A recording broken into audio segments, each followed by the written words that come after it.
Hello friends, welcome to Shanthi Sundar vlogs. எல்லாரும் எப்படி இருக்கீங்க?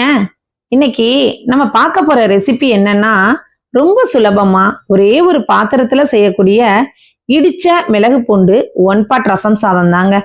இந்த ரசம் சாதத்தை 10 நிமிஷத்துல ரொம்ப குயிக்கா நம்ம செஞ்சிடலாம்.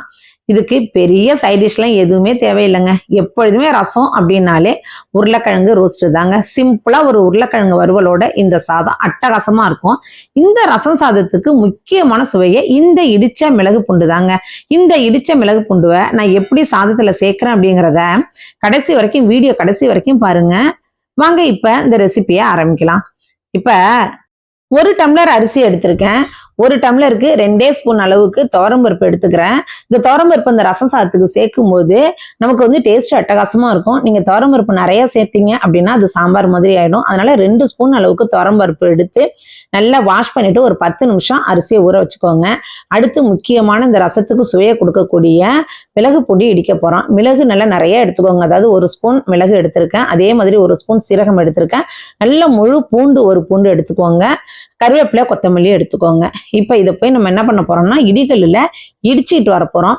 உங்கள்கிட்ட அம்மி இருந்தாலும் அம்மியில கூட வச்சு இடிச்சுக்கோங்க. நீங்க மிக்சி ஜார்ல இடிக்கிறத விட இது மாதிரி இடிச்சு இந்த ரசத்துல நம்ம சேர்க்கும் போது டேஸ்ட் ரொம்ப அட்டகாசமா ரொம்ப சுவையா இருக்குங்க. இது மாதிரி இடிச்சுக்கலாம்.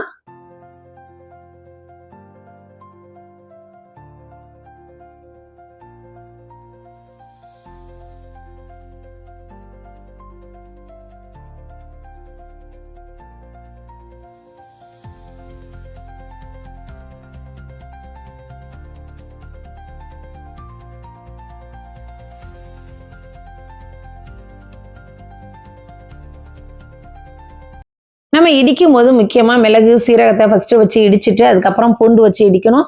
மிக்சி ஜாரா இருந்துச்சுன்னா எல்லாத்தையும் ஒன்னா போடுறது மாதிரி இருக்கும். அதோட முக்கியமா கவனிக்க வேண்டியது இது மாதிரி ஒன்னும் பாதியமா இடிச்சு வச்சிருக்கணும். அதோட இந்த கருவேப்பிலை கொத்தமல்லியும் சேர்த்து வச்சு நல்லா நசுக்கி எடுத்துக்கலாம்.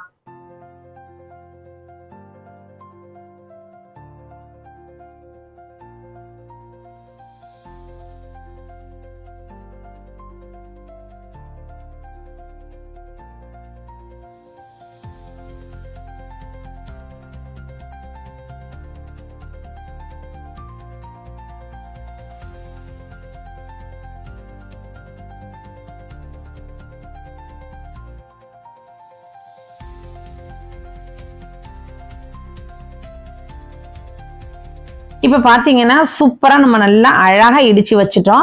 இது அப்படியே இருக்கட்டும்.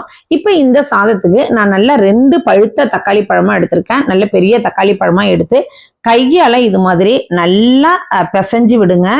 நல்லா அழுத்தி பிசைஞ்சு விடுங்க.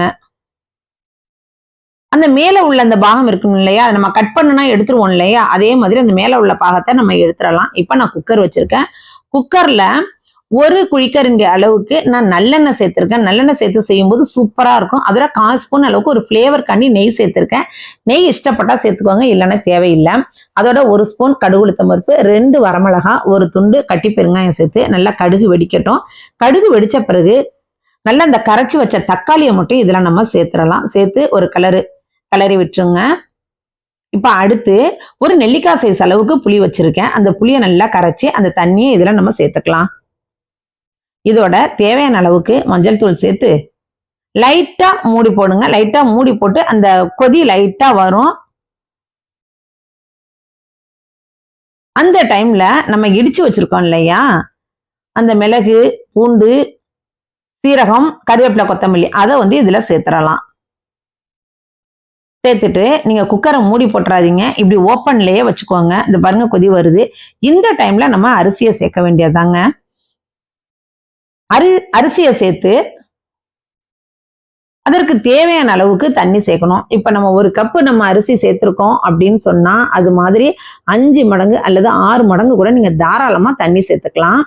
ஏன்னா ரசம் சாதம் நல்ல தளதளன்னு இருந்தாதான் சூப்பரா இருக்கும். இந்த டைம்ல தேவையான அளவுக்கு கல் உப்பு சேர்த்து மூடி போட்டுருங்க.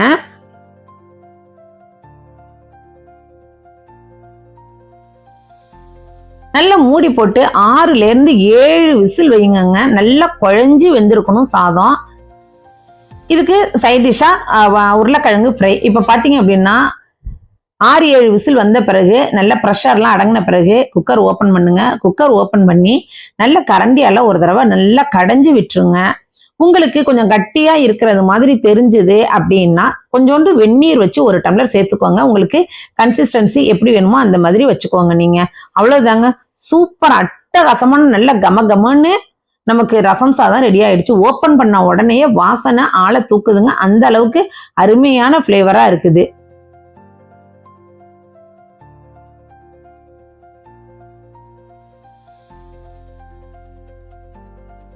அடுத்து என்ன, சாப்பிட வேண்டியதுதான். சூப்பரா ஒரு பிளேட்ல நல்ல தளதளன்னு ரசம் சாதத்தை எடுத்து அப்படியே தளதளன்னு வச்சு அதுக்கு மேல உருளைக்கிழங்கு வறுவலை வச்சு அதோட ஒரு அப்பளத்தை நொறுக்கி போட்டு சாப்பிட்டா எப்படி இருக்கும்? அப்படி இருக்குங்க. அட்டகாசமா இருக்கும். கண்டிப்பா இந்த ரசம் சாதம் 10 நிமிஷத்துல செஞ்சிடலாம். டேஸ்ட் அட்டகாசமோ அட்டகாசம். அவ்வளவு ஒரு அருமையா இருக்குங்க.